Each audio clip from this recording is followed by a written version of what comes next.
Muhammadin wa ala alihi wa sahbihi ajma'in, amma ba'du. Baik, yang saya hormati Al-Ustaz Muhammad Ardi Syamsuri Hafidhahullah selaku pemateri pertama.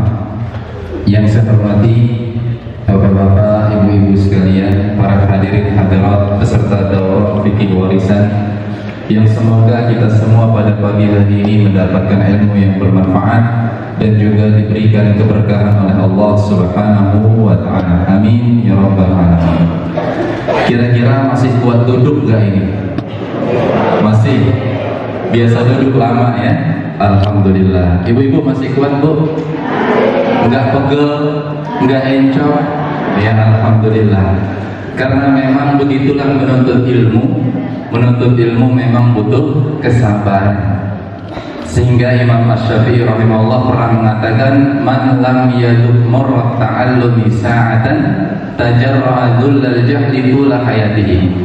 Kata Imam Syafi'i, seseorang yang belum pernah merasakan berat getirnya di dalam menuntut ilmu, rasa lelah dan capeknya di dalam menuntut ilmu, maka dia akan merasakan kehinaan sepanjang hidupnya.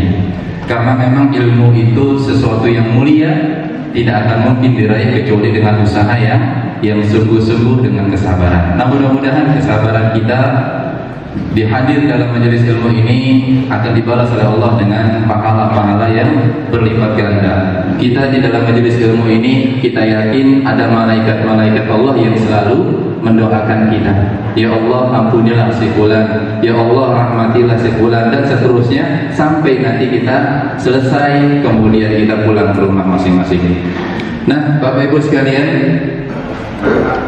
mengapa kita perlu belajar ilmu waris? Ayo, siapa yang bisa? Mungkin mic-nya bisa nanti di ini kan. Siapa yang bisa dari bapak-bapak? Ada? Jangan panitia nggak boleh, haram. Ya kalau panitia sudah punya bocoran dia. Selain panitia, silakan Pak Eko. Masya Allah Pak Eko. Supaya dapat membagi secara syariat Islam. Barakallahu fiik. Ya, boleh jawabannya. Salah satu saja Pak ya, minyak wangi atau buku? Buku. Oh iya. Buku tentang apa? Tentang zikir doa, tentang tata cara mengurus jenazah, ini macam-macam. Jenazah, oh iya silakan. Ya.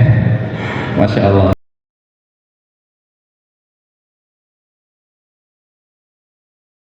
Membaginya sesuai hukum syariah, tetapi tujuannya menyelamatkan kita di kehidupan akhirat nanti. Karena warisan berbicara tentang harta manusia.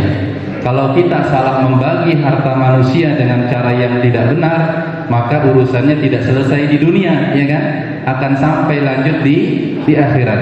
Jadi ada kesadaran akhirat itu yang kita perlu bangun. Kalau saya nggak benar membaginya di dunia, nanti di akhirat saya akan dituntut, diadili, dan seterusnya. Masya Allah. Berikutnya, kuis yang kedua. Ini masih materi yang pertama ya, masih terkait materi pertama. Nah, apa sebab-sebab mendapatkan warisan? Ayo, siapa yang bisa jawab? Dari ibu-ibu. Apa yang menjadikan seseorang ya mendapat warisan? Tuh ada tuh di belakang tuh. Ya sebenarnya contekannya sudah ada Pak. Kenapa bingung-bingung? Lihat aja itu, materi itu sudah ada contekannya. Ya, Masya Allah. Ya, ibu-ibu duluan ternyata tadi. Silakan Ibu. Ada 3 sebab ya, 3 sebab. Pertama nasab, yang kedua karena pernikahan, yang ketiga karena memerdekakan budak. Sorry, Masya Allah. Emang ibu-ibu lebih teliti. Silakan, mau minyak wangi atau buku? Buku. Bukunya apa aja? Buku tentang zikir pagi dan petang, dan zikir selesai doa, selesai sholat, tuntunan niat segala macam. Yang mana? Minyak wangi dah. Minyak wangi, ya Masya Allah. Mungkin kurang wangi pagi ini. Silakan dibagi minyak wanginya. Satu saja ya. Baik, berikutnya yang ketiga. Apa penghalang-penghalang memperoleh warisan? Ada di materi juga tadi sudah disampaikan oleh Ustaz Ardi. Ya, 3 penghalang seseorang tidak dapat warisan. Ayo kebet lagi tuh materinya, ada di materi itu. Ayo kebet lagi. Kalau nggak diginiin nggak mau belajar ini. Ini di sini. Ya sudah ada di sini nih, Pak Junaidi, ya, betul Pak Junaidi. Ada mic-nya tadi? Mic-nya di mana? Iya, silakan langsung Pak Junaidi. Pertama muntah, terus Masya Allah, mau minyak wangi juga? Oh, buku ya? Buku tentang apa? Oh, tentang doa. Silakan sana gitu. Iya, betul. Ada 3 penghalang seseorang tidak mendapat warisan karena sebab apa? Berbeda agama, ya. Beda agama nggak dapat. Muslim nggak bisa mewarisi yang kafir, begitu juga yang kafir nggak bisa mewarisi yang muslim. Yang kedua karena sebab pembunuhan, yang ketiga karena sebab perbudakan. Baik. Yang keempat, apa saja urutan langkah sebelum harta waris dibagi? Jadi sebelum harta waris dibagi harus diperhatikan apa dulu dari hartanya si mayit ini. Di belakang itu yang baju hijau kayaknya udah berapa kali acungkan tangan itu. Yang sebelahnya dulu, ya. Karena beliau sudah semangat sekali tadi, udah berapa kali ngacungkan tangan tapi belum kita ini. Silakan Pak. Pertama, membayar hutang si mayit. Baik, betul. Yang kedua, melaksanakan wasiat apabila ada wasiatnya. Membayar zakat harta negara. Iya, sahih. Terima kasih. Betul. Silakan, mau buku atau minyak wangi? Buku. Buku apa? Zikir doa, tuntunan zakat, zikir doa. Silakan Mas Hanaf diberikan bukunya. Iya, Masya Allah, ini ya rajin-rajin semua belajar ini ternyata ya. Masya Allah. Nah, satu pertanyaan lagi. Saya hanya siapkan 5 pertanyaan sekarang. Satu pertanyaan lagi.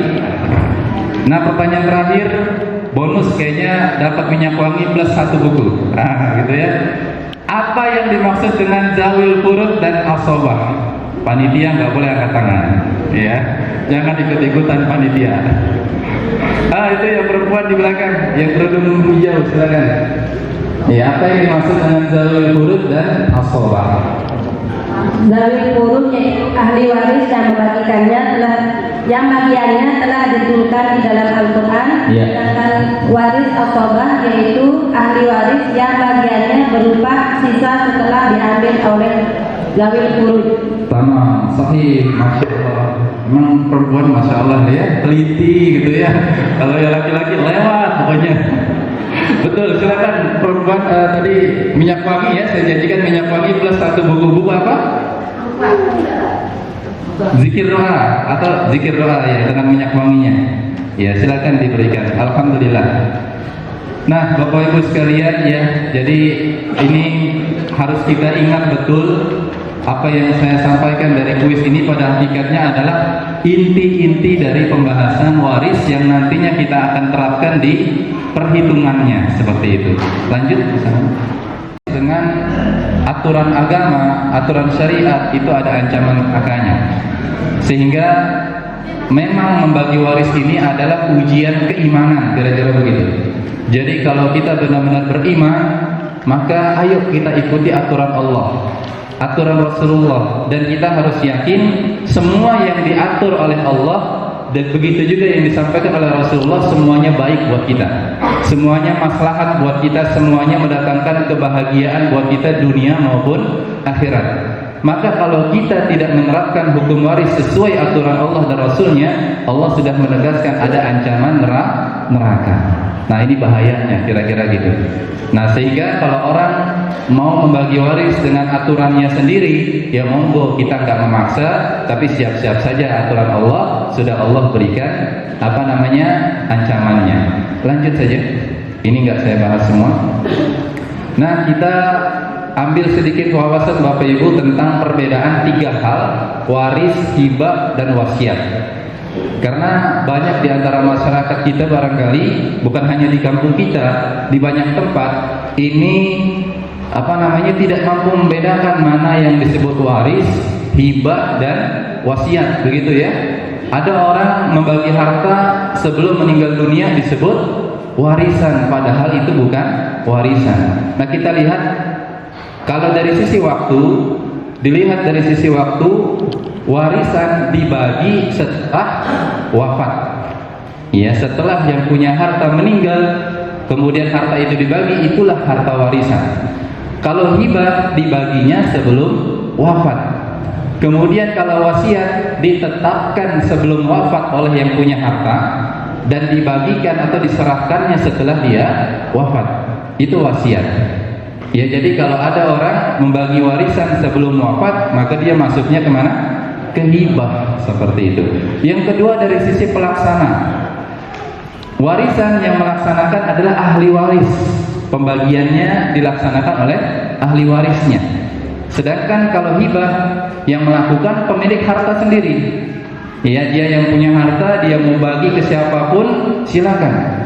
Nah, yang ketiga, wasiat, ya, itu juga pemilik hartanya sendiri ya, menetapkan kemana dia mau mewasiatkan hartanya. Yang berikutnya dari sisi penerima, warisan yang menerima hanya ahli waris. Kalau hibah bisa ahli waris, bisa bukan ahli waris. Nah, kalau wasiat, ya, telah disepakati oleh para ulama adalah bukan ahli waris. Yang tidak termasuk ke dalam 25 orang tadi yang disebutkan sebagai ahli waris, mereka lah yang boleh dapat wasiat. Nah, dari sisi hukum, waris hukumnya apa? Wajib. Ya, pembagian waris hukumnya wajib. Kemudian kalau hibah hukumnya sunnah, dan kalau wasiat juga hukumnya sunnah. Lanjut, satu lagi. Nah, dari sisi hitungan, kalau waris dari sisi hitungan itu harus sesuai dengan ilmu faraid atau ilmu waris sesuai dengan syariat. Nggak boleh dikurang-kurangi, nggak boleh ditambah-tambahi sesuai maunya kita. Ya. Kemudian kalau hibah terserah yang punya harta dong. Ya, dia mau ngasih ke siapa, berapa banyak, itu urusan dia, nggak ada persoalan dan nggak boleh ada yang protes. Jadi kalau ada orang tua misalnya, dia menghibahkan ya sebagian hartanya kepada salah satu anaknya, maka anak yang lain nggak boleh protes kalau itu sifatnya hibah. Kenapa? Itu hak yang punya harta, kira-kira gitu. Nah, kalau wasiat itu maksimal hanya sepertiga kepada selain ahli waris dan dibagi setelah yang punya harta meninggal dunia. Kira-kira bisa dipahami perbedaannya? Jelas ya, supaya nanti nggak ada lagi kasus pembagian waris sebelum wafat karena itu bukan warisan. Lanjut. Nah, ini hikmah waris banyak sekali intinya. Berikutnya, Mas Anam. Nah, berikutnya Bapak Ibu sekalian, sebelum benar-benar kita masuk ke perhitungannya nanti, ini ada dua istilah yang tadi sudah dijelaskan oleh Ustaz Ardi yang kita betul-betul harus pegang nih. Harus kuat ini. Jangan yang tadi. Nah, yaitu yang pertama, ketika dia terhalangi atau menghalangi yang lain tidak mendapatkan warisan. Nah, ini insya Allah artinya ahli waris yang bagiannya belum ditentukan. Kalau ashabul furud Bapak Ibu sekalian, bagiannya itu sudah ditentukan, ada 6 angka. Ada setengah, ada sepertiga, ada seperempat, ada seperenam, kemudian ada berapa? 1/8 dan ada 2/3. Dalam syariat kita, itulah yang disebut dengan ashabul furud atau dzawil furud. Nah, kalau asobah bagiannya tidak ada keterangan ini. Ya, asobah itu tidak ada keterangan ini. Siapa asobah? Asobah secara umum adalah semua keturunan laki-laki. Ya, semua keturunan laki-laki, anak laki-laki, cucu laki-laki dan seterusnya ke bawah, itu disebut asobah. Nah, maka asobah ini ada 3. Ya, ada asobah binafsi, untuk memudahkan kita singkat Bapak Ibu, kita istilahkan ABN. Jadi saya memang juga mengajar secara khusus materi faraid di sekolah. Ya, binafsi adalah ABN singkatannya ya. Siapa asobah binafsi? Semua ahli waris yang jenisnya laki-laki. Pertama dari garis anak ke bawah. Jadi anaknya si mayit, ya, kemudian anak-anaknya si mayit, ya, misalnya gambaran ini mayit M ini kita sebut mayit, dia punya anak laki-laki. Anak laki-laki ini punya anak lagi, berarti apa? Cucunya si mayit, ya, cucu laki-laki. Cucu laki-laki punya anak lagi, disebut apa? Cicit, ya, cicit laki-laki. Nah, ini semua turun ke bawah disebut asobah binafsi dari garis anak. Ya, urutan pertamanya anak. Yang kedua dari garis bapak, masih laki-laki, berarti bapaknya si mayit. ya. Bapaknya si mayit siapa? Kakeknya. Kakeknya si mayit siapa? Baloknya kalau di sini kan, ya, atau buyutnya. Nah, ini asobah binafsi dari garis bapak, laki-laki. Kemudian yang ketiga dari garis saudara laki-laki. Si mayit punya saudara, ya kan? Ada saudara laki-laki kandung, ada saudara kandungnya. Nah, saudara kandung ini bisa jadi punya anak laki-laki, keponakan, ya kan? Keponakan laki-laki. Nah, kemudian selain punya saudara laki-laki kandung, bisa jadi si mayit punya saudara apa? Saudara sebapak, karena bapaknya ternyata kawin lagi gitu ya. Nah, punya saudara sebapak laki-laki, dan dia bisa jadi juga punya anak, ya, keponakan dari saudara sebapak ini. Nah, ini garis asobah, bagian yang mereka akan terima sebagai sisa dari pembagian yang ashabul furud dari garis saudara. Nah, yang terakhir adalah dari garis paman. Paman ini siapa? Kalau sebagai dari si mayit, paman ini berarti saudara laki-lakinya bapak, ya kan? Bapak ini punya saudara laki-laki, yang ini bagi si mayit adalah paman. Ya, baik paman kandung, paman nanti sebapak dan seterusnya. Nah, seperti itu. Ini harus kita pegang dulu nih istilah kunci ini, asobah binafsi. Nah, yang kedua ada asobah apa? Bil ghair. Nah, itu istilahnya kita sebut saja ABG gitu ya. Anak baru bukan ya, asobah bil ghair. ABG itu bukan anak baru gede ya. Siapa ABG ini? ABG ini Bapak Ibu sekalian adalah semua ahli waris perempuan. Jadi bedakan asobah binafsi ABN yang laki-laki, ABG yang semuanya perempuan. Semuanya perempuan, dan dia hanya ada 4 orang.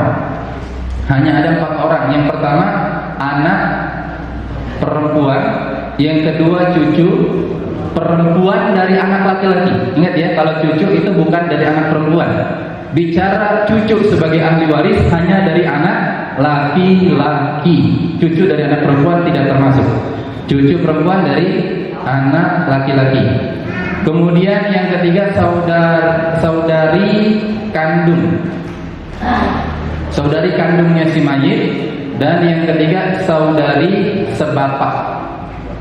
Ya, saudara perempuan si mayit yang satu bapak. Nah, ini disebut ABG, ya, asobah bil ghair. Hanya mereka bisa mendapat warisan ini statusnya adalah kalau ada ABN. Kalau nggak ada ABN itu nggak bisa. Nanti di praktisnya di perhitungan baru kita bisa jelas. Nah, yang terakhir asobah ma'al ghair yang kita singkat dengan AMG. Nah, di materi ini sepertinya sudah ada keterangannya Bapak Ibu sekalian ya. Bisa dilihat pada halaman terakhir Bapak Ibu. Di situ sudah saya berikan keterangan tentang siapa ABN, siapa ABG, siapa AMG ya. Nanti yaitu saudara perempuan kandung dan juga saudara perempuan sebapak. Yang dia bisa dapat warisan ketika ada bersama dengan anak perempuan dan cucu perempuan. Itu konsep dasar yang harus kita pegang tentang apa? Pembagian waris yang kita akan masuk ke perhitungan setelah ini. Sudah siap? Sudah siap? Atau kita uji dulu dengan door prize nih? Baik. Siapa yang dimaksud dengan asobah binafsi barusan? Siapa yang bisa? Yang belakang tuh ibu-ibu, masya Allah ya. Silakan. Tinggal pilih minyak wangi atau buku ya Bu ya. Lanjut Mas Anam, lanjut slide-nya. Ya, kita akan masuk ke perhitungan. Silakan, siapa yang dimaksud dengan asobah binafsi Bu? Oke, terima kasih Pak Ustaz. Asobah binafsi semua ahli waris yang laki-laki. Ya. Anak Siapa laki-laki, cucu laki-laki, cicit laki-laki, terus ke bawah. Kemudian yang dari bapak, kakek, buyut laki-laki, terus ke atas. Itu ada 11 orang. Kalau 11 orang ini dapat, maka yang berhak mendapatkan hanya 6. Siapa yang 6 itu? Kita gambarkan. Yang 6 itu adalah pertama suami atau istrinya, tergantung yang meninggal itu siapa kan? Kalau yang meninggal suami maka istri pasti dapat. Yang meninggal istri, suami pasti dapat. Kemudian satu lagi, bapaknya si mayit kalau masih hidup. Kemudian ibunya si mayit jika masih hidup. Kemudian anak laki-lakinya si mayit dan anak perempuannya si mayit.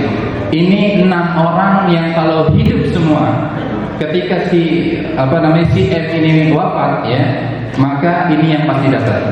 Adapun yang lain-lain, kakek, nenek, cucu dari anak laki-laki, saudara-saudaranya itu enggak berhak dapat dan enggak boleh menuntut. Kira-kira begitu. Bisa dipahami? Bisa dipahami? Jadi ini ashabul furud ini penting. Nah, sebelum ke perhitungan juga perlu saya ulang lagi tentang bagiannya masing-masing. Nah, untuk suami Bapak Ibu sekalian, suami kalau yang meninggal istri dan nggak punya anak, ya si M ini nggak punya anak dari istrinya, maka suami kalau yang meninggal istri dapat berapa? 1/2 atau setengah dari harta si istri, berapapun banyaknya harta istri. Mau harta istrinya 50 juta, maka dapatnya berapa? 25 juta dengan syarat apa? Si M nggak punya anak keturunan, gitu ya? Ya mau harta suaminya cuma 100.000, berarti istri dapat warisannya berapa? 50.000, terima, gitu ya? Nah kalau punya anak, kalau istrinya punya anak ini, ya dari hasil pernikahan dengan dia, maka suami hanya dapat berapa? 1/4. Itu kaidahnya. Kemudian istri juga demikian. Kalau suami meninggal dan punya anak keturunan dari pernikahan mereka, maka istri maksimal hanya dapat berapa? 1/4. Kalau ada anak, dapatnya 1/8. Kemudian anak perempuan kalau dia tunggal, anak tunggal sendirian, nggak ada saudara-saudarinya, maka dia dapatnya setengah dari harta harta si mayit, harta orang tuanya. Maka kalau anak perempuan ada, maka bagian suami dapatnya berapa? 1/4 ya kalau meninggal istrinya. Kalau meninggal suaminya, istri dapat bagian 1/8 karena bagian setengah itu milik anak perempuan. Nah kalau anak perempuannya itu lebih dari sama dengan 2 orang. Ya, si mayit punya anak perempuan 2 atau lebih. Anak perempuannya 2 atau lebih dan tidak ada anak laki-laki. Itu catatannya. Tidak ada anak laki, anaknya semuanya perempuan lebih dari 2 orang. Maka bagian anak perempuan tersebut adalah 2/3 dari harta si mayit. Bisa dipahami? Tapi kalau ada anak laki-laki, si mayit ini punya anak laki-laki berapapun anak laki-lakinya, begitu juga punya anak perempuan berapapun anak perempuannya, maka di sini peraturan setengah dan 2/3 bagi anak perempuan tidak berlaku. Ketika anak laki-laki ada, anak perempuan juga ada. Yang berlaku adalah hukum perbandingan bagian laki-laki 2 kali lebih besar daripada bagian anak perempuan. Nah ini nanti di perhitungan kita akan coba lihat secara praktisnya seperti apa. Bisa dipahami ya? Ini kaidah-kaidah penting yang harus kita pegang dulu di awal ini. Ibu-ibu nggak usah mikir belajar waris ini pasti dapat warisan gitu. Yang penting konsumsi lancar, kan gitu kan? Ya, iya. Insyaallah lancar, pokoknya konsumsi lancar, dapur dapur bersih, warisan pasti dapat bu. Ya, mau ibu statusnya sebagai ibunya si mayit, mau ibu statusnya sebagai istri dari si mayit, mau ibu statusnya sebagai anak dari si mayit, pasti dapat, kecuali kalau ibu sebagai saudaranya si mayit. Nah itu kita perlu lihat dulu ada nggak yang 6 ini. Kalau ada maka nggak boleh.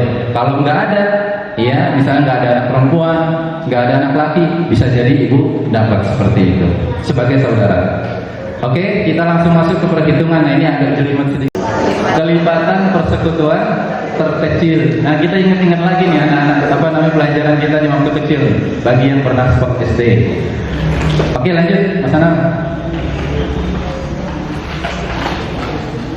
Iya, kita masuk ke contoh soal sekarang. Bisa dikasih mic atau satu orang bisa bacakan contoh soal ini supaya saya buat ilustrasinya di sini. Ya tinggal dibacakan aja contoh soalnya. Silakan panitia. Seorang laki-laki wafat meninggalkan ayah, ibu, dan 1 orang istri. Jumlah harta peninggalannya sebesar 960.000. Berapakah bagian warisan masing-masing? Ya. Ayah, ibu, istri. Iya, cukup dulu. Nah, sekarang kita ilustrasikan. Jadi memang untuk menyelesaikan kasus itu, ini kan kasusnya dalam bentuk narasi ya, dalam bentuk cerita. Nah, kita akan ilustrasikan untuk mempermudah. Laki-laki, ya, kita tulis dia laki-laki. Dia meninggal, masih ada siapa? Ahli warisnya adalah istrinya. Terus siapa lagi? Ada ibunya. Kemudian ada bapaknya. Baik ya. Harta si mayit ketika dia meninggal dunia, harta bersihnya setelah dikurangi hutang, setelah dikurangi tadi biaya pengurusan jenazah misalnya, setelah dikurangi wasiat kalau ada. Nah, itu harta bersihnya berapa? 960.000 rupiah. Baik. Nah, Bapak Ibu sekalian,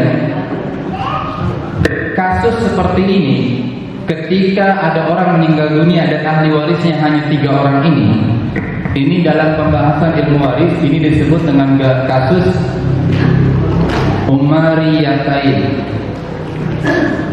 Kasus Umariyatain. Karena nanti kasusnya bisa kedua kemungkinan. Bisa seperti ini, yang meninggal adalah suami atau yang meninggal adalah istri, sehingga di sini ahli warisnya suami. Ini disebut dengan kasus Umariyatain. Kenapa? Karena di masanya Umar bin Khattab lah kasus ini diselesaikan, ya, diatasi dan menjadi pijakan kaum muslimin sepanjang masa. Kalau menemukan kasusnya seperti ini, gitu ya. Nah, berapa sekarang bagian istri? Ayo, nggak ada anak nih. 1/4. Ibu-ibu paling cepet jawab 1/4 ya. 1/4. Berapa bagian ibu dan bapak?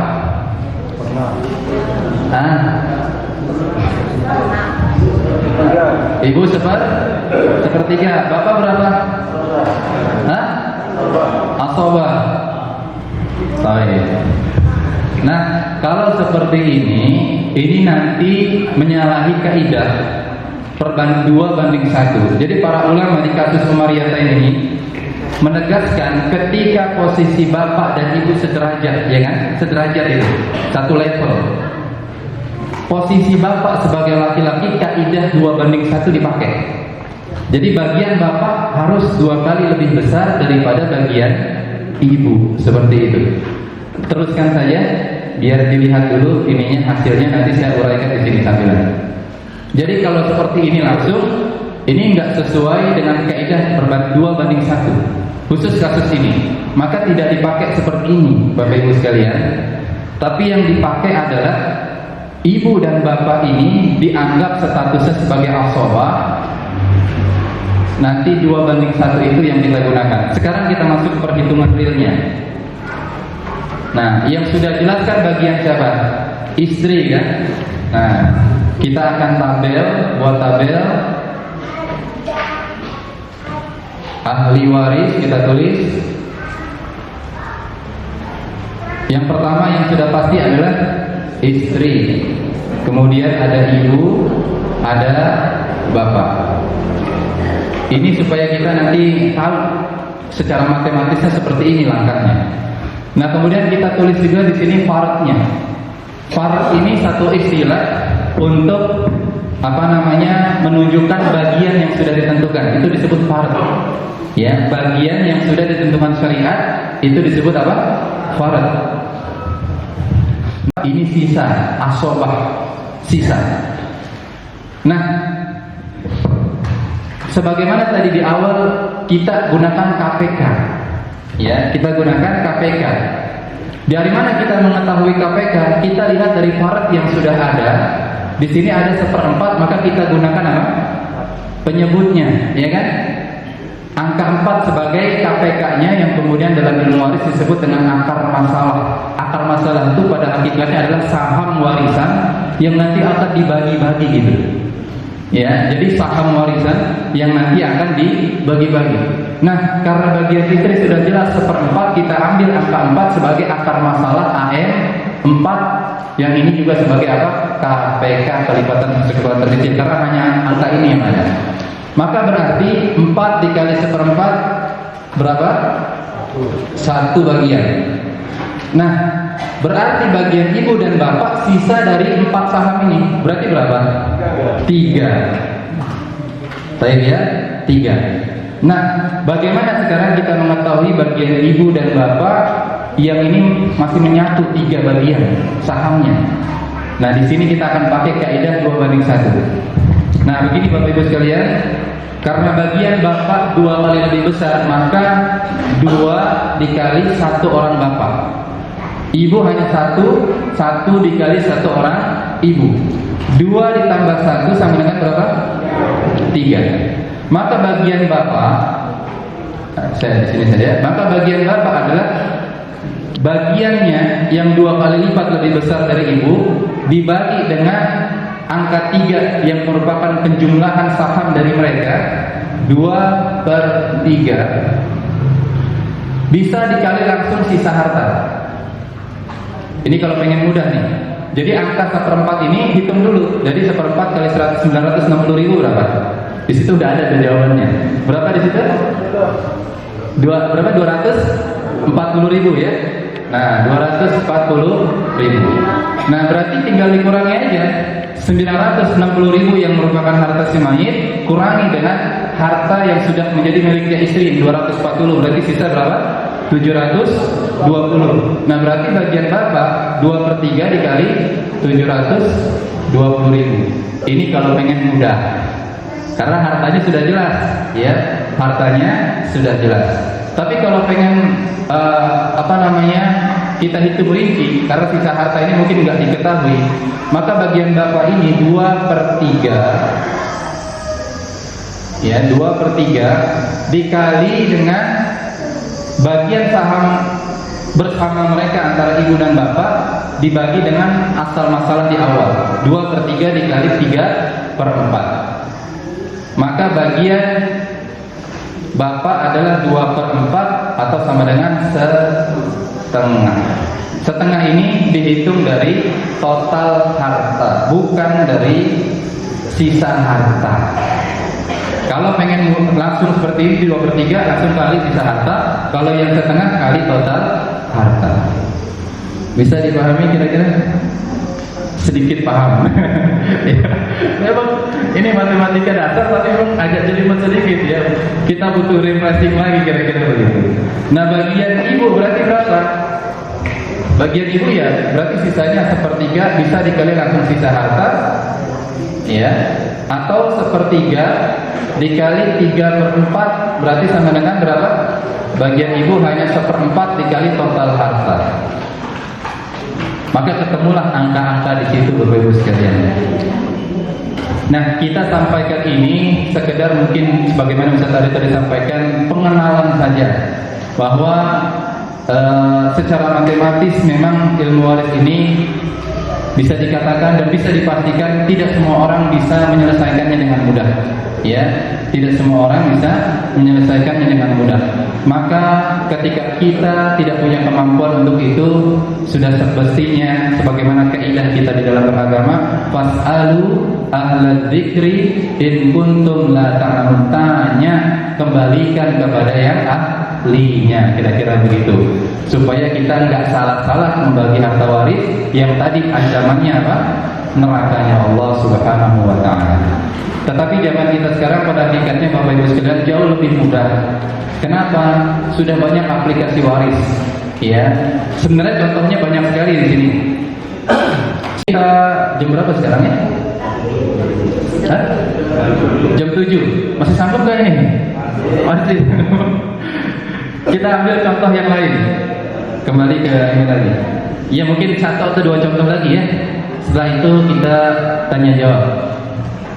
Nah, bagi yang bertanya, ibu boleh, Ustaz, kalau suami saya wafat, suami saya hartanya banyak, simpanan di banknya, masya Allah, depositonya. Ya, kalau dia wafat, nggak tahu kapan, gitu ya, boleh itu. Sekedar ancang-ancang, bukan akan wafat kan gitu ya. Tapi nggak benar kalau gitu. Kasus berikutnya, tolong dibacakan lagi. Seorang perempuan wafat meninggalkan suami. Seseorang wafat meninggalkan siapa? Meninggalkan suami, Suami, ibu, ada ibu, ya, terus dan kakek. oh ada kakek. Harta si mayit berapa? 2.400.000. 2,4 juta ya. Baik. Nah, ini mirip dengan kasus yang sebelumnya tadi Bapak Ibu sekalian. Cuma posisi ayah, posisi bapaknya si mayit diganti dengan posisi siapa? Kakek, yang ada kakek.